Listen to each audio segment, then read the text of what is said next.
Okay, I think we're Great. live now. Let's get going. Hello, everyone, and welcome to the Digital Writers Festival.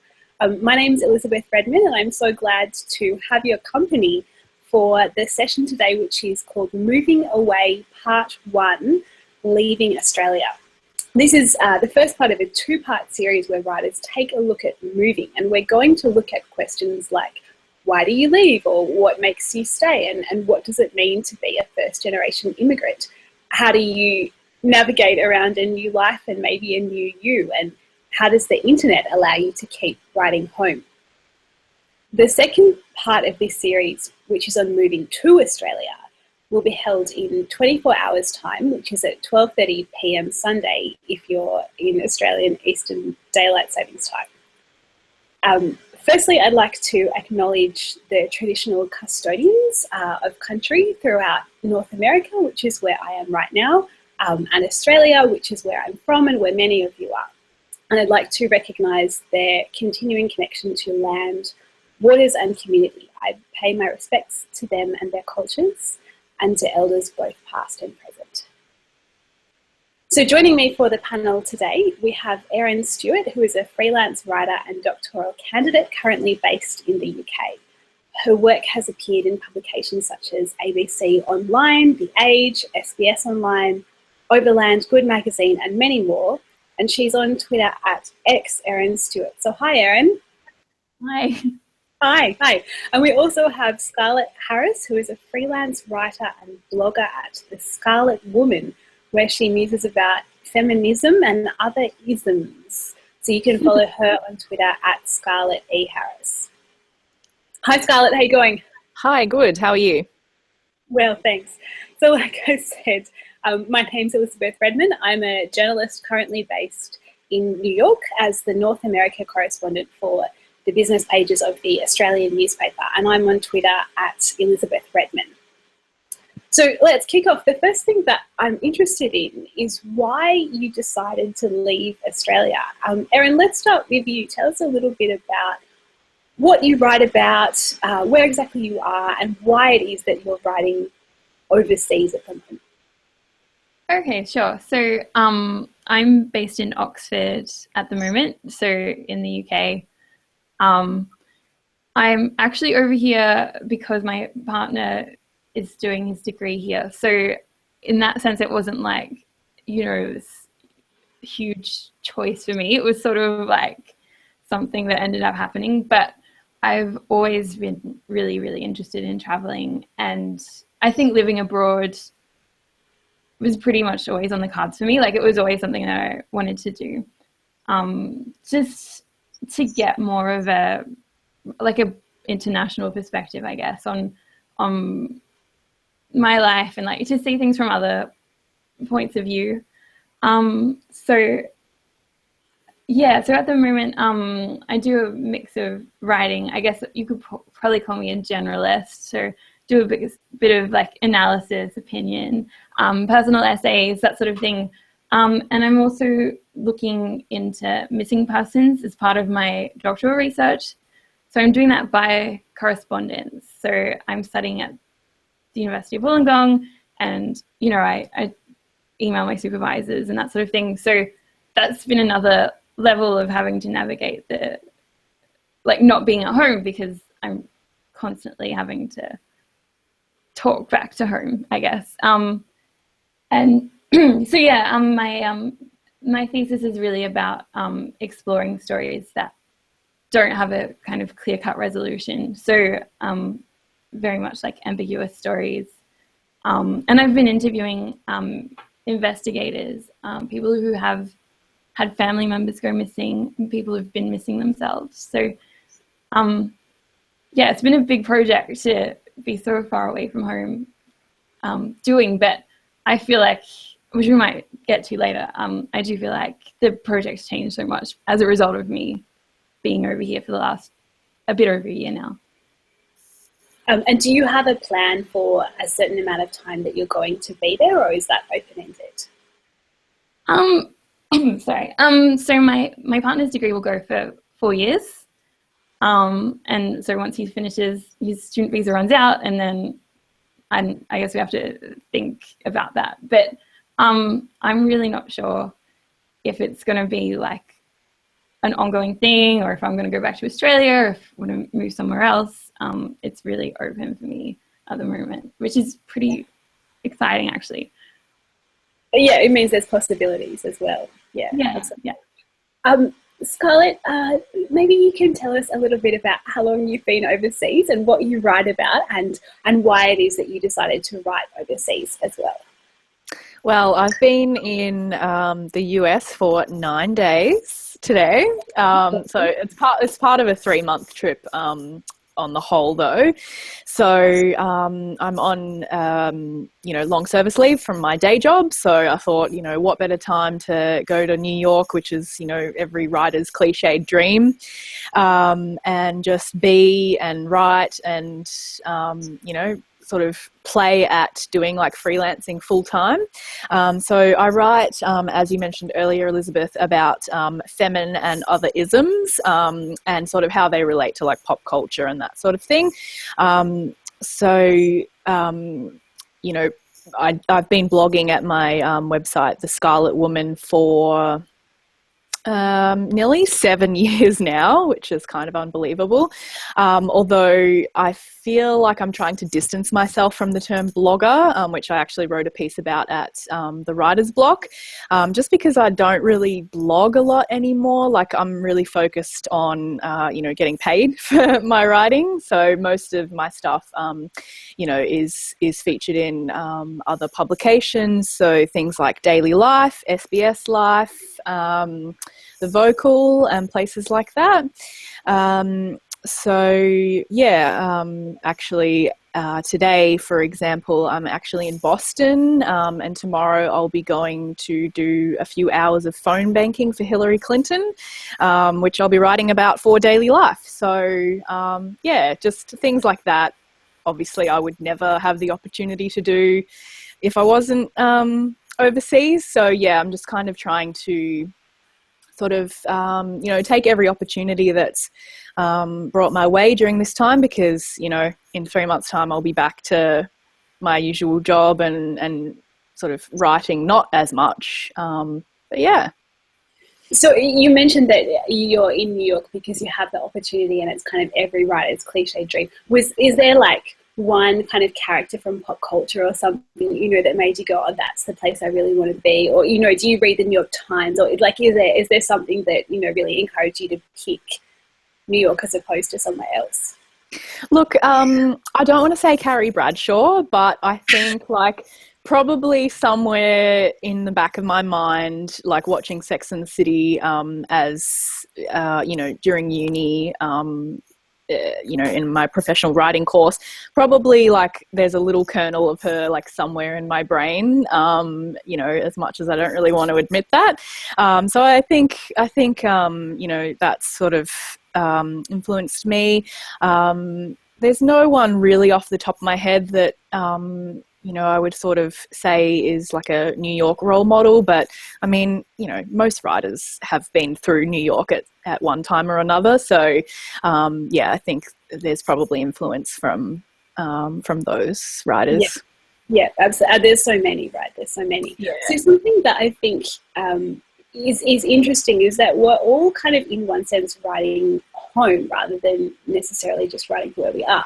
So my role here is that I'm here as a correspondent for the Australian newspaper, and sometimes when I try and meet people or make contacts, or I'm on the phone and trying to explain to an American what I do, I say I'm calling from News Corporation, right? Because they've heard of News Corporation, like they know Fox, they know the Wall Street Journal, and so to build credibility with someone who doesn't know me, I say, I'm from News Corporation. And they say, oh, well, what's your publication? And I say, oh, it's The Australian. And they're like, oh, literally The Australian? That's what it's called. Like, no one has any idea, what we're doing. But then kind of people get a sense that I'm writing for Australia. Like, my publication is literally The Australian.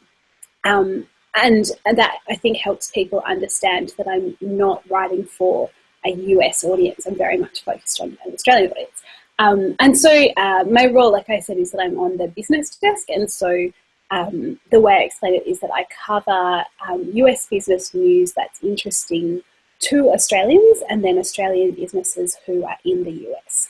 And there are constantly kind of CEOs coming to visit. So, for example, the head of BHP came to give a speech, or the CEO of Westfield Shopping Centres came to New York because when the World Trade Center shopping centre reopened, that was a Westfield shopping centre. And so that was an Australian company, and they came. There are also a lot of Australians working in technology startups here, so that's kind of a trend that's very interesting for us to see as well. And obviously, Australians are very interested in the US stock market because that affects the Australian stock market as well. And so I've been in New York since January, so getting close to 1 year. I'm going home for Christmas, and then suddenly it will be 1 year, and my contract here is for 2 years. So the idea is that I'm here for a 2-year stint, and I took over from someone else who was here for 2 years, and it's a nice opportunity that kind of different people get to share. So,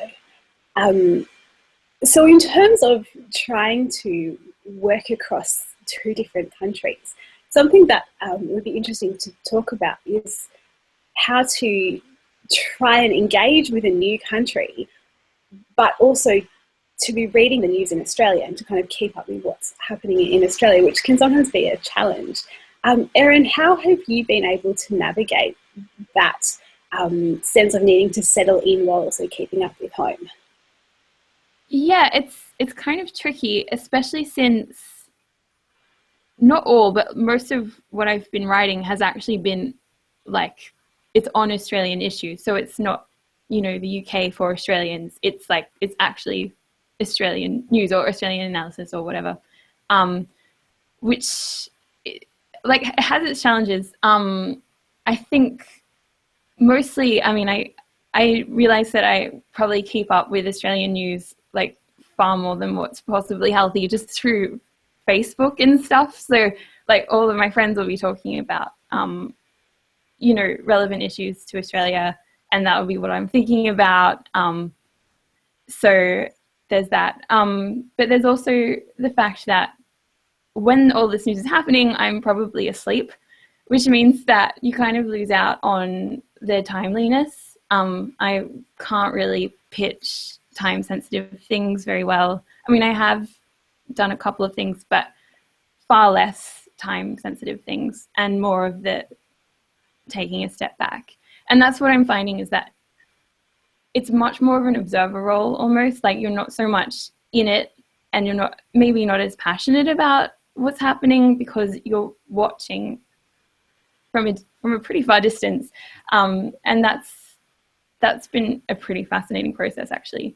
But at the same time, really important for me to go, all right, so I'm in the UK. There's a point to being in a different country. I'm not just like a satellite of Australia. Like I'm trying to forge life here and learn about stuff here.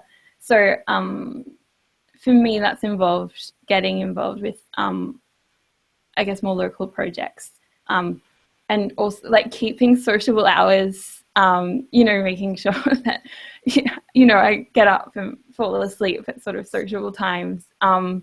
And one thing that I've really enjoyed doing is started a podcast with a group of people in Oxford, just talking about stories of Oxford. Like Oxford's such a strange place with so many weird stories. And so you get to like kind of put on your reporter hat and go, all right, I'm going to ask like people super invasive questions, just so I get to know this place that I'm in. And it's a really privileged position in some ways, because it's just to kind of barge in on people's lives and learn a lot more than what you otherwise would have, I suppose. Absolutely. And it's nice that you are able to do something that has that kind of connection, while you're spending so much time like thinking about somewhere far away, that your podcast is not, obviously it'd be great to have a podcast where you talk about Australia, right? But that your podcast is about Oxford, like the particular place where you are. So yeah, yeah, and it's fun to share those stories with people at home too, to sort of like, because your mode of relating to people from Australia is obviously going to be Australia because you have that shared experience. But it's really cool to go to someone, hey, look at what I found about the place where I am, and yeah, it's a fun way to try to relate back to people back home as well. Yeah, absolutely. Scarlett, maybe you could tell us a bit about some of the editors that you're either in touch with or that you're hoping to be in touch with. Like, is your plan while you're over here to be trying to write about things that are happening here for Australians, or to kind of keep up with what's going on? Like, what is your thinking about kind of working cross-culturally for 3 months? Yeah, look, I mean, I would love to, take this time to, get in contact with American publications. That's not to say that I haven't already been doing that in Australia, but it's such a hard market to break into. Yeah, look, I'll be trying to do that while I'm here. I suppose there are a few things that I've been that I'm trying to write about while I'm here, whether for local US publications or back home in Australia. So obviously the Hillary Clinton thing, so that sort of was presented to me. A friend here is volunteering and suggested that I come along as well. So that was that happened only a few weeks ago, so in the last couple of weeks before I left to come here. So that was kind of a spur of the moment thing that I just thought, why not? And then I pitched that to a variety of publications, both in Australia and in America, and Daily Life picked it up, so that was good. I was also tossing up writing about Halloween, but that didn't sort of eventuate. But I figure I'll just compile some notes from my time here last week during Halloween and just recycle it for the same time next year. And then my final leg of the trip will be in DC for Hillary's inauguration, putting those positive vibes out there. That's like in 3 months' time, so I haven't really formulated any, ideas for pieces, but yeah, I'm sure I'll be pitching something about my experience there around to editors.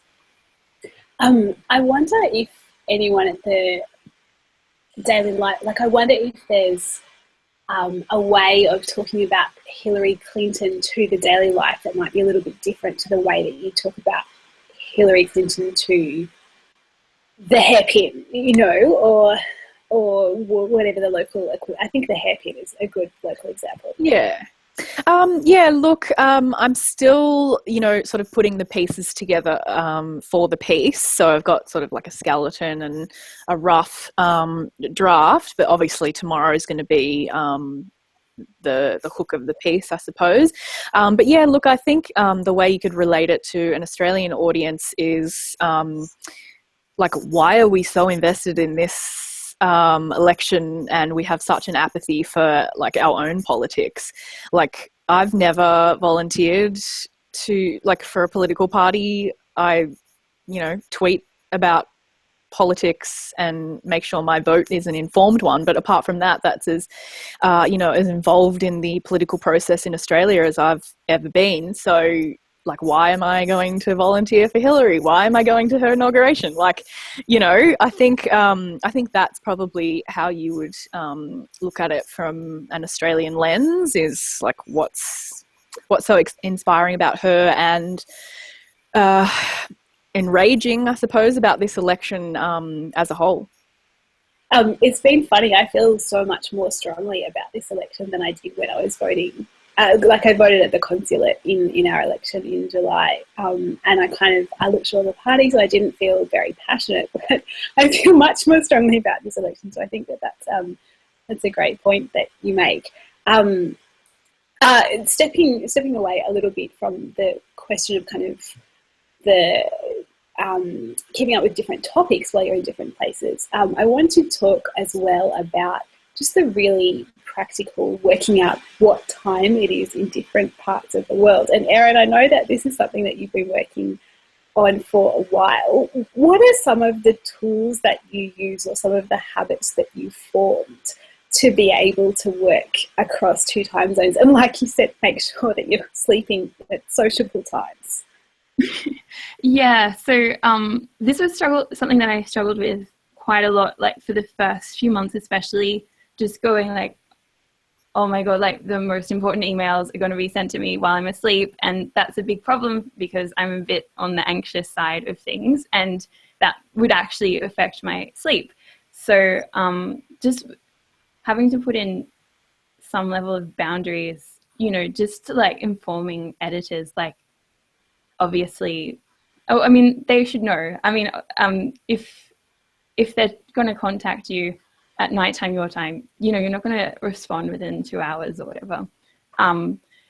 But there's all sorts of tools that I've been using. So pretty much I have like apps on my phone that will tell me like what time it is in different places, because I'm not the best at the mental arithmetic either. So I can't, and because it's stopped being daylight savings, and then it is daylight savings in Australia, and I'm really put out now. So yeah, apps really help.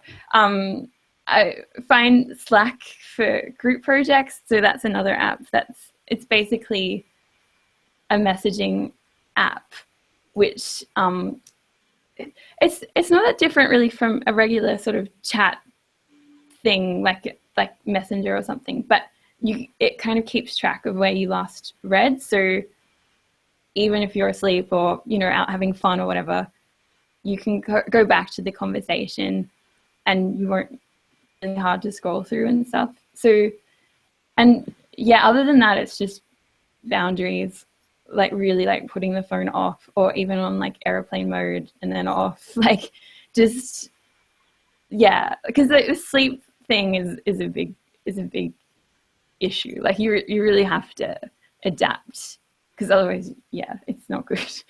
Do you get really used to knowing when different people are on email? Because I work with quite a few different editors, and some of them have very deliberate, like some of them are on morning shifts, right, or on evening shifts. Yeah. But some of them are not necessarily on particular shifts, but I know that they check their email at a particular time in the morning before they necessarily come into work. And so like I kind of get used to sending emails at kind of appropriate time. Like, do you get really used to knowing when people are on the internet? Yeah, so it's probably almost creepy, like the level that I'm aware, like, oh, you know, oh, that person's a morning person, so I'm not going to get a response from them in the afternoon. It's a big issue. Like you really have to adapt, because otherwise, yeah, it's not good. I'm used to knowing when different people are on email, because I work with quite a few different editors. We have a bit of an echo. Are we right? Yeah, I think your stream, malfunctioned a little bit. Okay, no worries. That's okay. We can keep going. This is all part of I can hear you now. Stories of being online. All right. Scarlett, you said that you'd pitched some US editors before. And so, like, I'm interested as well of if you'd had any experience of kind of trying to, you know, work between the US and Australian kind of timings with the US, or whether, I mean, I wonder as well if you found that maybe Americans just like don't want to hear from you unless you're in the same place. Like, what has your experience been like there? Look, I can't really speak to the latter because, I just haven't sort of had enough experience with American editors. But with the time zone, I'm still getting used to it here because, like, we're a day behind. So, the last Friday, for example, I was going to actually, I emailed the editor at Daily Life about the Hillary thing, and I hadn't sort of heard anything. So earlier this week, I, shot through another email and said, hey, did you get this? And she's like, oh yeah, got in with all my weekend emails, so I didn't see it. And, I just have to be mindful of that because I'm so used to being the other way in Australia where you've got that extra day because, you might be catching up on correspondence on a Saturday morning or something and you're like, cool, it's still Friday in the US. I still might be able to, catch someone before they leave for the weekend or whatever. So, I'm just sort of getting used to it the opposite way here, so... Yes, and that happens. Sometimes Australians come and visit and they're like, no, I've been working out one time difference and now I have to go backwards. It's opposite. Yeah. It's the opposite. But I mean, the apps, you're crazy not to be using an app. Like, why would you be like, 15 hours, blah, blah, blah, when you can just look at your phone? The other thing is email scheduling. So then you can schedule your email to go on Monday or whatever their time, so it's not in that weekend bunch. And that does actually help because, some editors, their inboxes are just inundated with stuff and stuff gets deleted that, could be good. But so it gives yourself the best chance of actually having an email read. Yeah, exactly. And then you've got that peace of mind as well that you've scheduled it. It's happening and you don't have to do anything else. It's out in the world and whatever happens, happens.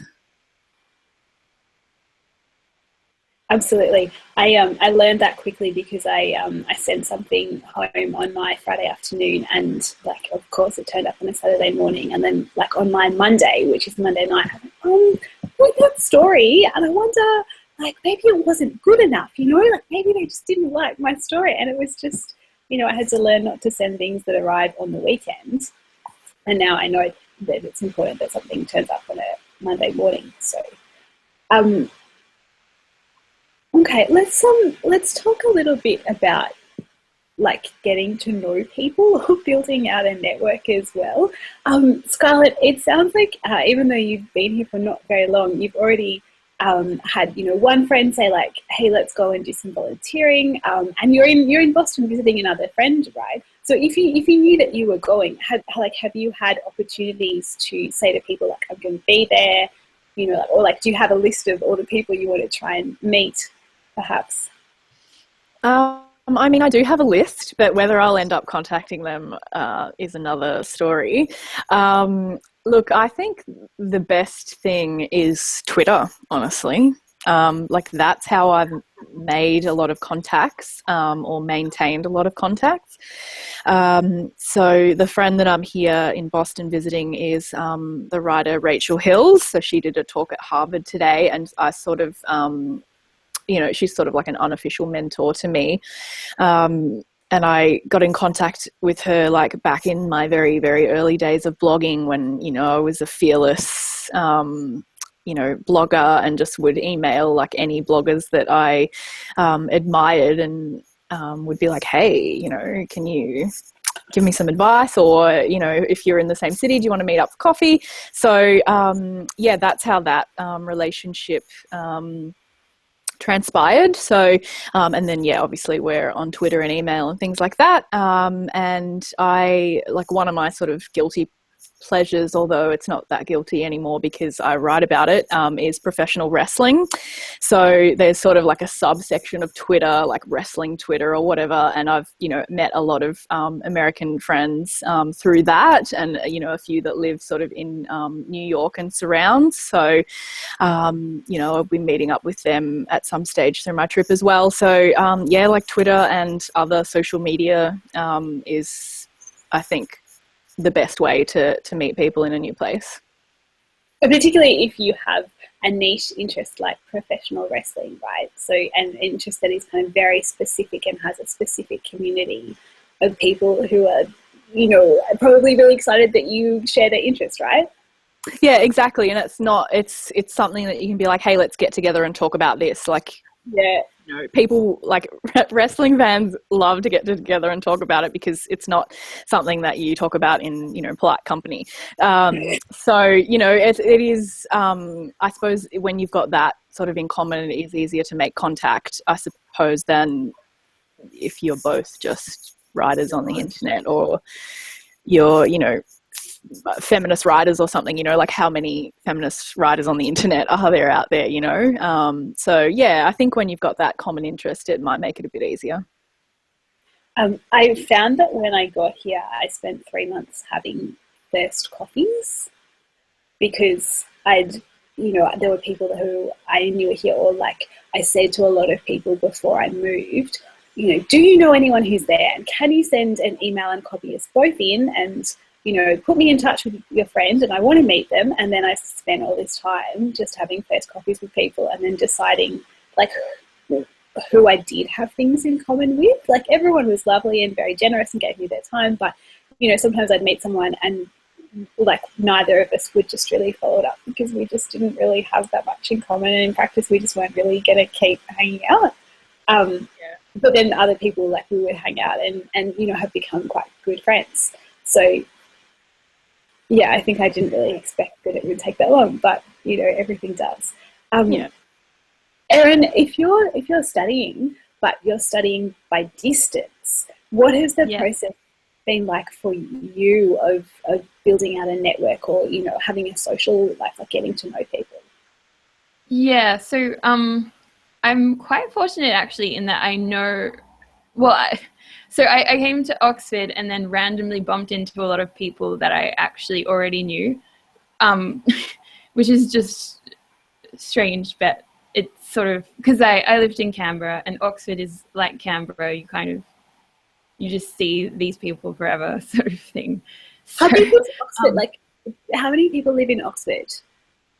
I think it's actually, I think around 300,000 people, but the city itself is very small because it's made arbitrarily small because of in Oxford, like, own a lot of land and they don't want to build it up too much for a range of reasons, some better than others, I think. So it feels a lot smaller than it is. Like the surrounds are quite large. But yeah, so I know a lot of PhD students around here. They're not necessarily studying the same sorts of things that I am, but we just kind of have a lot of common frustrations and like continual frustrations because it is quite a frustrating process. And the advantage of Oxford as well is that it has the Bodleian Library, which has every single book that has ever been published in England has a copy somewhere in the bowels of the Bodleian Library. So if you can get membership, it's definitely worth it because it's just an amazing collection of like anything you could want really is there. So that's been really helpful, as well as like a lot of librarians. What was that? You made friends with a lot of librarians. Yeah, yeah. Although, yeah, they do tell you to be quiet a lot. So, but yeah, yeah, and I mean, I'm incredibly like off the charts introverted. So a lot of my social contact does actually just come down to social media, and I'm kind of cool with that. Yeah, but in saying that, I still get out and meet people and do like meetup groups and all that sort of stuff. But yeah, it's all right. I thought it would be a lot more isolating than it has ended up being, actually. Did you go to a meetup group? What was it like? So I've been to a few. They organize around different interests. So I've been to a couple about just looking at art, like people who want to go to galleries and talk about it. And also I've been to a book club, which is mostly good, but then it sometimes just adds to your pile of work because it's like, well, I already have about 5 books I have to read, and like another is a lot. But yeah, and people are very I found people to be quite friendly. There's mixed reviews of the English in terms of their reserve and stuff, but it's a very international community here as well. And I don't know, I find the whole place has been quite friendly. So I'm not sure if I went to an actual meetup group, but there are like a lot of groups, Carla, I'm sure you're familiar with them, that are like different Australians in New York groups, because there's just so many, there's so many. And so like the consulate will have events, you know, and then there's like the American Australian Association, and then they have a group that's for Australian women in New York, you know, there's lots of things like that, and they're constantly having different events. And so sometimes I would turn up to something like that, and it would be like me with like my glass and like a bunch of people with white hair who knew each other. It's like, okay, you know, that one didn't work out so well, but that's fine. I didn't know that before I went, you know. And then other times I've, you know, gone to something and like gotten a story out of it, you know, or like had a really good chat to people. It varies really widely, I find, you know, and it just kind of, it becomes a bit of a numbers game. It's like, well, I don't want to not go to any events like that because some of them might be not useful. It just kind of becomes a matter of going, well, how many other things do I have to do this week? You know, how exhausted am I?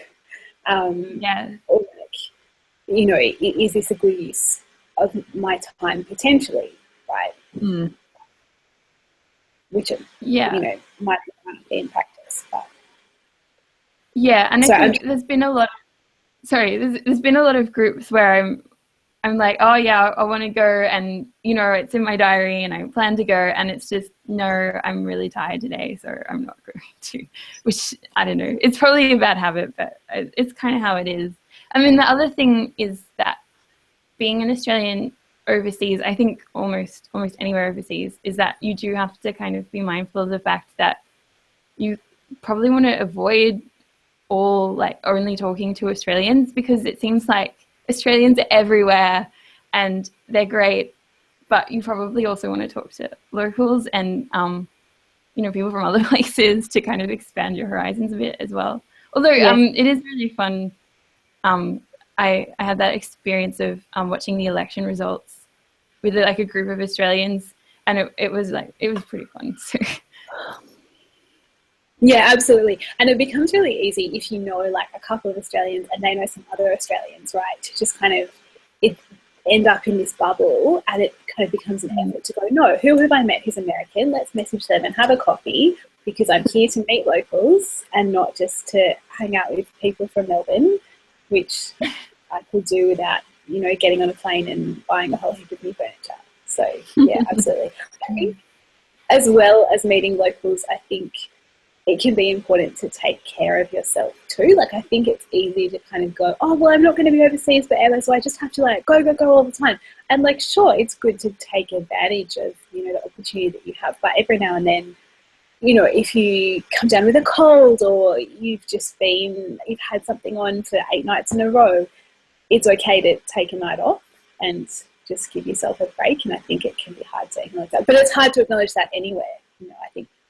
But there's an extra pressure with thinking I'm not going to have so much time here.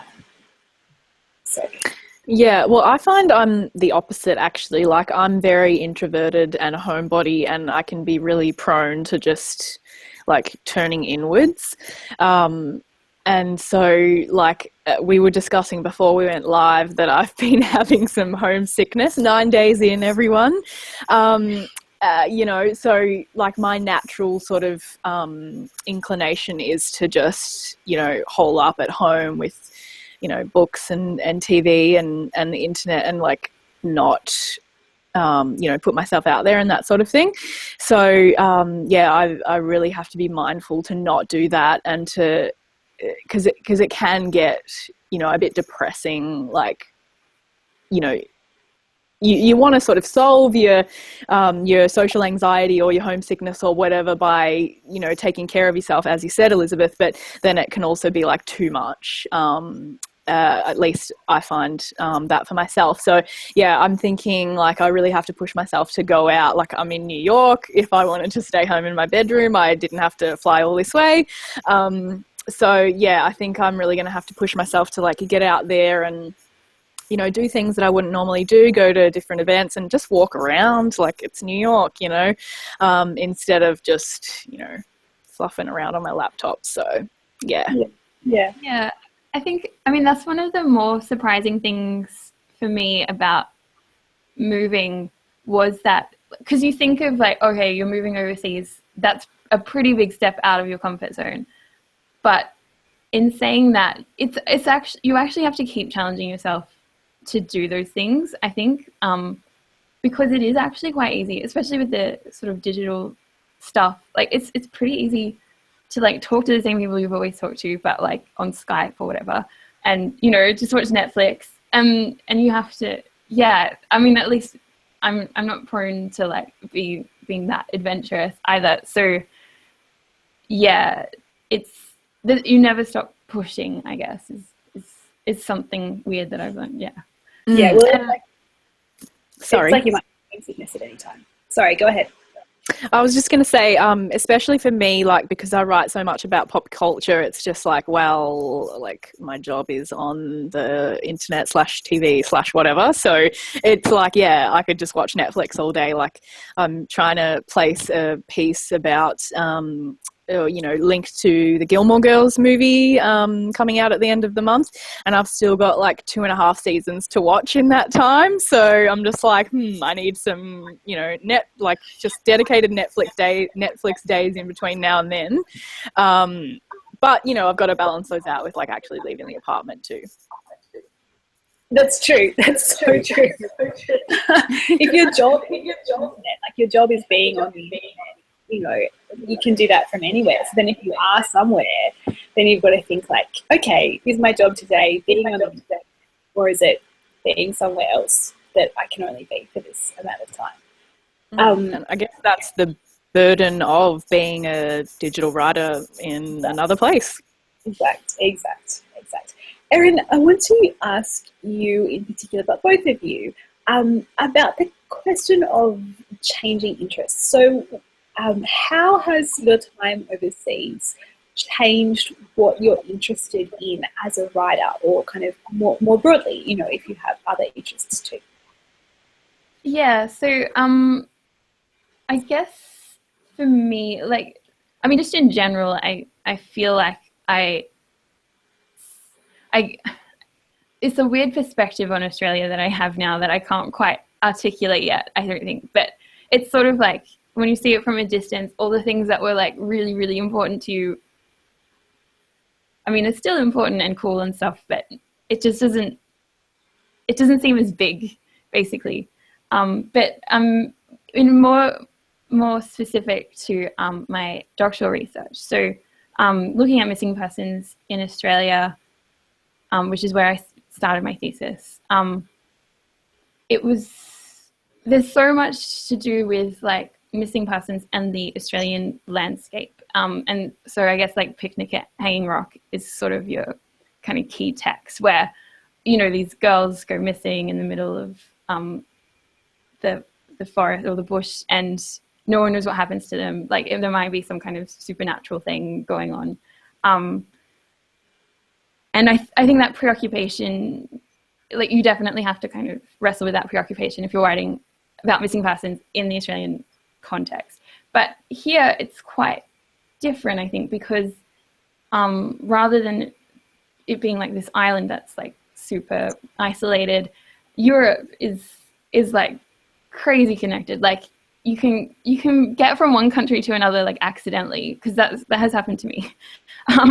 So yeah, so within the sort of Schengen zone, you can go. I mean, I spoke to a woman whose son was actually abducted out of Belgium and into Portugal, and no, like it was illegal for him to be taken internationally like that. But there's nothing stopping you, basically. And it's also, I mean, in Europe at the moment, with the refugee crisis, there's like 10,000 missing children who are unaccompanied minors. So they've come to Europe to seek refuge, and either without their parents, or they've lost their parents somewhere on the way. There's like, yeah, according to Europol, there's 10,000 out there, and people don't know where they are. So it's been a bit more cerebral, I guess, as an issue rather than thinking about landscape. You're thinking about politics, you're thinking about people, you're thinking about cruelty, failures of institutions, that sort of thing. So definitely, like, it's added so much, I think, to my research to be thinking along these lines. And it's not like I'm thinking about this at the expense of what I would have been thinking about in Australia. I can think about both, and that's been like incredibly valuable, I think, to my research, and I think it will make it better as a result. Yeah. Will your project be about missing persons globally, or is it about missing persons in a particular place? Well, more globally, yeah. So I think I sort of started thinking like, oh, it'll all be like in the one place, but I guess as I do more research, and especially here, you kind of realize that it is actually a cross-border issue, especially in Europe, but I mean in general. Yeah, because missing persons cases travel. Like, it's not like a missing person goes from like their home to some other static location. I mean, sometimes that might happen, but people travel when they're missing. So, and that's a fairly recent insight that I've had as well. So, yeah, it's a global thing. Yeah. Yeah, absolutely. I'm really fascinated that you said that you interviewed people who had been missing. Like, what was that like? So it's really, really interesting because so I was interviewing someone who is in their 40s and went missing as a teenager, and I guess there's all this sort of stereotypes about like teen runaways and that sort of thing, about like, oh, they're just wanting an adventure, or like to go out, with their boyfriend who their parents don't like or whatever. But like, there's some really serious underlying issues that, and I guess one thing that, like, without, going on too much about it, one thing that has really stood out for me is that it's not just about like, the day I ran away from home. It's about the lead up to that event, and also about the aftermath. So how you learn to cope with like the abuse and that, like, domestic abuse and stuff that causes you to want to go missing. And it's a life story. It's not the story of one event. And yeah, so it's been really interesting just to challenge that dominant narrative of, the teen runaway who's a delinquent, or, I think it sounds like your project will be so much richer for having the experience of working overseas, even if you're like, oh, sometimes, I'm awake when I'm sleeping, like right now. Like I bet when you hand in your project, you'll be like, feel that it's so much fuller, right? Yeah, I think so. And the thing is, I wouldn't have known what I was missing out on if I had stayed in Australia either. So yeah, I mean, I think all the projects change, especially big projects like this. Like, you'll find new stuff and you add to it and it adds to your understanding. But yeah, this has been a really, really useful way that my understanding's been broadened, for sure. Yeah. If anyone watching along has questions, you can ask us questions on Twitter using the hashtag DWF16.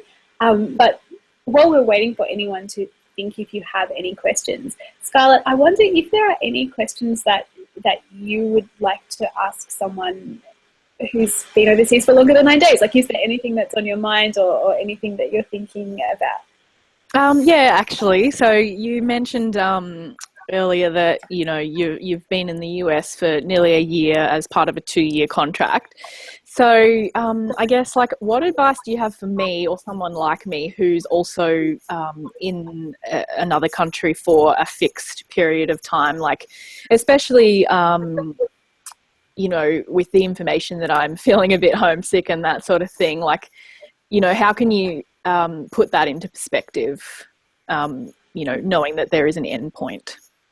Yeah, yeah, absolutely. This is a great question, and I think it's really normal to feel homesick at any time. Like it could happen at any time, and there might not be an obvious trigger. And I know it's very nice to be able to talk to people from home, and it's been so nice to be able to stay in touch with everyone on the internet. But if you are feeling homesick, something that I found is really great is to go outside, right, and to look at a really New York thing.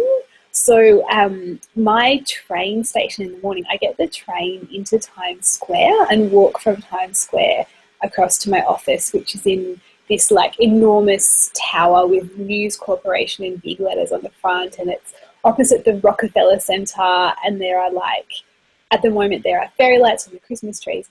And every morning, I'm kind of coming into work and thinking about whatever I'm thinking about, and maybe I'm tired, whatever. And I get off the train and I look at Times Square, and Times Square's not pretty. Like, it's not nice. But every morning I see it and I go, well, I'm definitely in New York, or like this morning I was meeting a friend for breakfast, and I got out of the train at a different station and kind of looked around and went, oh, that's the Empire State Building right there. So, just like go outside and look at the city, particularly before it gets too freezing cold. It's a great time to think about where you are and just kind of take your mind off, the homesickness a little bit, and think about the opportunities for being where you are. The other kind of practical thing that I found is that sometimes it takes longer than you expect to get things done, and that's okay. So it kind of, in terms of being here for a 2-year stint, there was one PR who I met, and I was trying to interview someone who she represented, and it, long story, it took kind of 6 months of back and forth emailing to get a meeting with her for various reasons. And that's an extreme case. Normally it doesn't take that long. And then I followed up with her after that, and she said, oh, the guy, or her colleague said, oh, the guy you want to interview has actually left now, so if something like that happens, all you can do is kind of be philosophical about it, if look, I'm only here for a period of time, just to kind of acknowledge I can't do everything. I can't speak to everyone, I can't meet everyone, I can't eat in every restaurant. There's no way. There's no way you're going to be able to eat in every restaurant. So just kind of accept that, and then focus on where you are and enjoy, the opportunities that you have, which I know sounds really trite, but there it is. No, that sounds like good advice. I think I've also found that a lot of people think, oh, Australia and the UK, or even probably Australia and the US, they're not that different because, we share a lot of culture, pop culture and stuff. But, it's not actually that helpful to think about it in those terms, in my experience, because, you have all these interactions with people and stuff, and, it's really hard to explain the difference because, there's so much diversity within any country, but you just end up feeling a different way after a conversation with a stranger or something than you would in Australia. And when I started noticing that was the case, it's not the same. That's why I feel kind of weird and a bit disoriented a lot of the time, and just sort of realizing that there is an adjustment to make, that it's not going to be seamless because you are in a whole different place with a whole different history and a whole different even a different way of speaking, even though it's the same English. So I guess having that. Absolutely. Yeah, I find the States is the only country that I've travelled to, but you're right. As much as as Australia is very Americanized, and then obviously influences from the UK as well, it's so different. It's sort of like being in a dream or it's the same but upside down, or like with America, it's like Australia on steroids or something like that. You know, like there's touchstones along the way that you're like, yeah, cool. But yeah, a lot of it is quite different. And yeah, with the language, it's hilarious. Like you are speaking the same language, but for some reason they cannot understand you. On the phone. Oh my gosh, trying to spell my email address on the phone. Have you had to spell your email address to anyone? No, but yeah, just general things like the last time I was in the US at customs, they were like, where are you staying? And I'm like, oh, you know, Washington, DC. Or actually, I think I abbreviated it to just DC because I was like trying to fit in. And they're like, what? Where? Daisy? And I'm like, no, DC, Washington, DC. And just things like that. Like you really have to enunciate it. Yeah. You're like, that's what I said. I said DC. Yeah. Yeah, exactly. Oh, exactly, right? You understand. Yeah. So, all right. Maybe one last question before we wrap up. I wonder if there's been anything about the process of moving overseas that's worked out differently to what you expected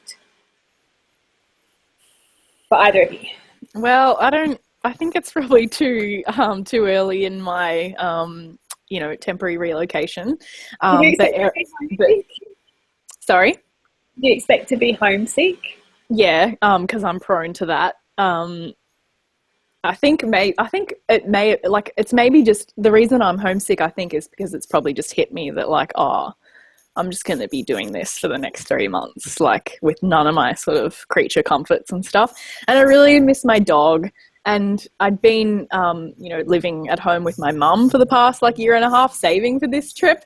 So not having her around, like, you know, nagging me and stuff is something I didn't think I would miss as much. Erin, what has been different to what you expected? I think looking back, I expected that I would just have to sort of start from scratch, sort of career-wise. And I absolutely have not had to. Like, I've pretty much, retained a lot of my contacts and stuff.